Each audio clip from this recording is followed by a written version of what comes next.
Gusto mo bang malaman kung paano mo makikita ang mga ina-upload mo mga videos sa YouTube kung may copyright or restricted? Hello guys! For today's video guys, ituturo ko sa inyo kung paano nyo makikita ang mga ina-upload mo mga videos sa YouTube kung mayroon bang copyright or restricted. Una guys, punta tayo sa Google Chrome. I-type ninyo www.youtube.com. Ito. Tapos, nakita ninyo yung tatlong dots sa taas. Kailangan natin pindutin yan. Tingnan ninyo kung naka-desktop site kayo. Kapag naka-check na yon, meaning naka-sign in na kayo sa desktop site. Kung wala pa, mag-sign in kayo. So balik tayo dito sa nakikita niyo yung profile ko. Pindutin natin yan. Tapos, view your channel. Ito. Tapos, customize channel.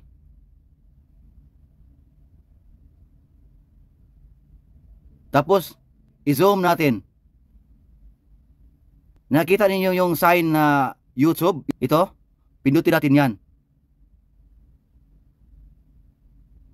Oh, ito na. Makikita niyo yung video niyo. Lahat ng ina-upload niyo. Nakikita niyo visibility at saka restriction. Kapag lahat nakanan, meaning walang violation yan mga guys. Kapag mayroong violation yan, nakalagay dito copyright or restriction.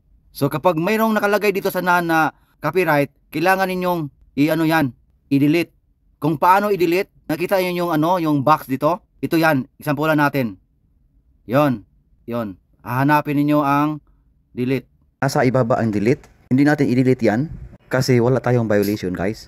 Kung nagustuhan mo yung tutorial ko guys, paki-like, paki-comment para malaman ko din kung saan umabot yung video ko guys. At saka paki-subscribe na lang para updated ka kung mayroon kong mga bagong i-upload next time. See you next video guys. Bye-bye!